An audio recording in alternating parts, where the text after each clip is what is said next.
Welcome back, one and all, to the Dark Library. Now, I know it's been a while, some stuff's come up, so this is a little late than what I really wanted it to. And if I do sound weird, it's because I kind of have an illness, a cold right now. So if I do sound a bit weird, it's that. Anyway, we have another book. Well, book and film this time around. This one's unusual, because I'm going to be talking about a somewhat well-known book, but also the film that is that's based on the book, and the film is still in theaters at time of writing. I originally wanted to get this out sooner, but again, the aforementioned stuff that delayed this series in general. So yeah, without further ado, let's get into the whole Ready Player One stuff. Let's get the commonalities out of the way. Let's talk about the overall plot first. Wade Watts is a teenager living in the year 2044 in a somewhat dystopian America, where poverty has taken hold and the only relief people can find in their lives is the VR video game The Oasis. The creator of The Oasis, James Halliday, passed a few years ago in story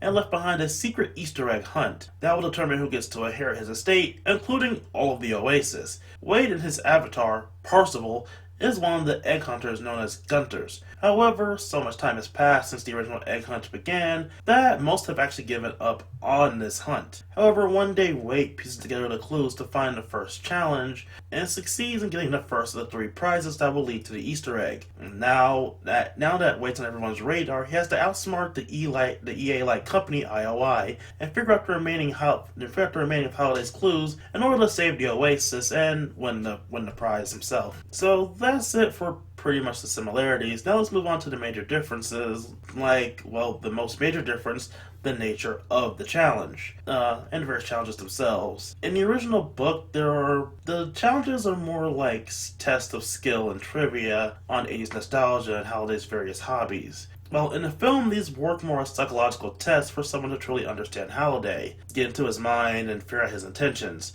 I'm going to be honest, I prefer the way the film does it rather than the book, because the book, it just feels a little esoteric, that being good at this or that video game can win you a fortune. The film makes it, again, more of a psychological test for the pursuers and everyone who understands Halliday, so that they can understand who he is as a person before they get a hold of the Oasis. It's sort of a clever way to double sure that the people who follow you will be the people that you want. Again, I do like that. Secondly, Wade himself is also a little bit different between the book and the film.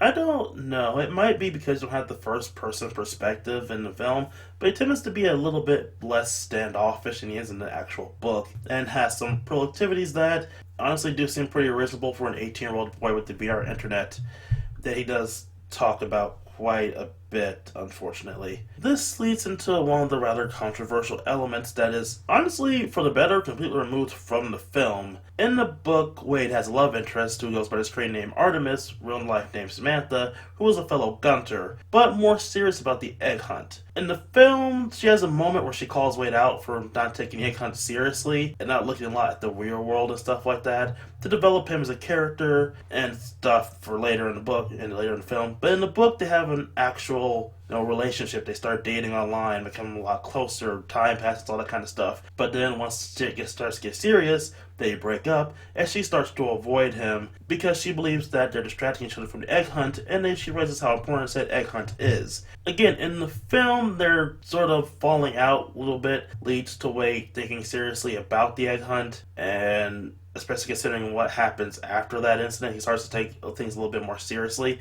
While in the book, he goes on for months pretty much being kind of stalkerish and using 80s movie cheese to try and win her back, such as, the boombox outside of her house, or in this case her fortress, and stuff like that. And they do eventually get back together in the end, and a lot of people say that that's the wrong message, considering he wins her back by being a creepy stalker. I have different thoughts on this matter, as while Wade does get a little creepy with the stalking stuff, we don't really see Samantha's perspective on this whole ordeal. For all we know, after the egg hunt was over, she might have had all intentions of getting back together with them. Again, her purpose for breaking up with them in the first place is to stop distracting each other from the egg hunt. Again, this is just something that I'm reading into, not really an overall thing. And again, as someone who was obsessed with 80s cheese, a lot of his actions do seem logical if, an 18-year-old kid with not that much romantic experience, it was pretty much romantic knowledge just based upon old 80s movies where stuff like that did work. It's not unrealistic to see him actually trying to do that. I mean, how many people did actually try to do that in real life when those movies came out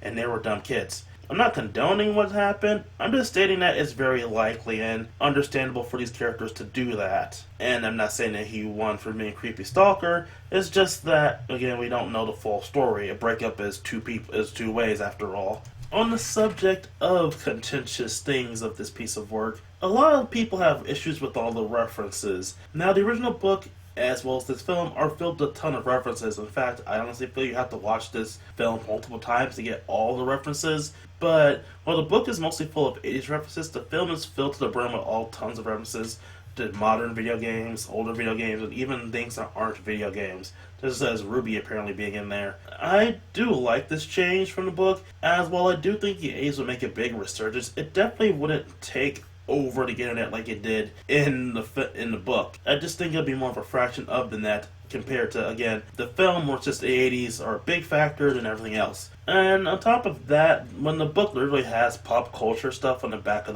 the book, it's almost that back of the box there, it's kind of hard to see where people are coming from with the I don't like this book because of all the references when going into it, you should know this book's going to be full of references and stuff like that. Although I do like the fact that the film cuts out Wade explaining said reference. It's just kind of annoying after the 5th or 6th time it happens. Not to say he doesn't do that in the film, like he does explain some of the references, but it's more of part of little eureka moments instead of explaining every little thing that goes on the screen, or in this case the page, because the reader might not get it. Now let's talk about the bad guys. I made a comment way earlier in this video about them essentially being EA, and that's very accurate.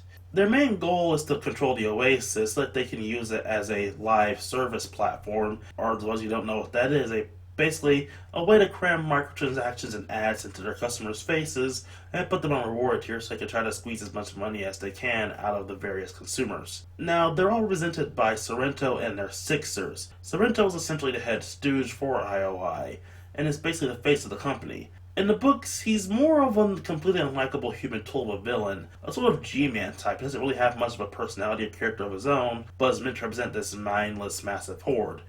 This massive horde. Sort of like the agents in the Matrix, but with less personality, if you can believe it. In the film, they try to make him more of a person, which honestly kind of detracts from him as a person, ironically. They try to give him, flaws and his own little minor character arc so that he can understand Halliday and Wade and all that stuff. It just doesn't fully work. It kind of does, but at the same time it doesn't. It just leads to a lot more humorous scenes from the guy that we got in the book, where he's always stone cold serious about his goal of getting money. Now, not around the subject of characters, let's talk about Wade's friends and fellow Gunters. They're actually given a lot more in the film than in the book, because again, book is all first person Wade's perspective, and the film you can follow one character for a bit more. Outside of his best friend H and Artemis, the other two Gunters in Wade's group aren't really given much to do in the book. And considering the fact that one of the pair dies, it doesn't really help with the characterization. H himself has some things about his character changed, and one element that isn't really fully elaborated on in the film.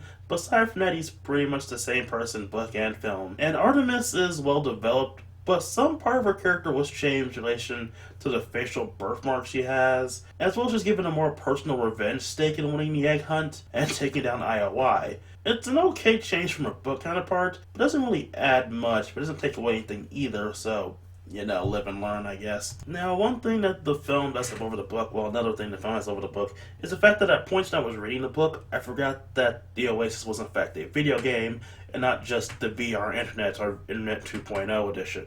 The film does go out of its way to show that, the Oasis is more of a video game than just the Internet, although the fact that it pretty much serves as the Internet doesn't really change over the course of book or film. Overall, I do say both book and film are pretty good and very interesting stories. But out of the pair, I prefer the film over the book, for one, having a faster pace and not losing as much focus as the book does at points. But again, they're both good, and if you're looking for an interesting time in a book or film that's about video games, but not a video game itself, then I do recommend this one. If you don't like the references, it's pretty unavoidable, so you're going to hate it. And there's some word of a sequel coming out, so if you're a fan of the book, that's something to look forward to. And if they're a fan of the film and it manages to make its money back, then you might have another movie to look forward to sometime in the future. Now, one more thing to mention is that whole Iron Giant kerfuffle, which the only thing I'm disappointed about that was the fact that in the book that was originally Leopardon, who, for those of you who don't know,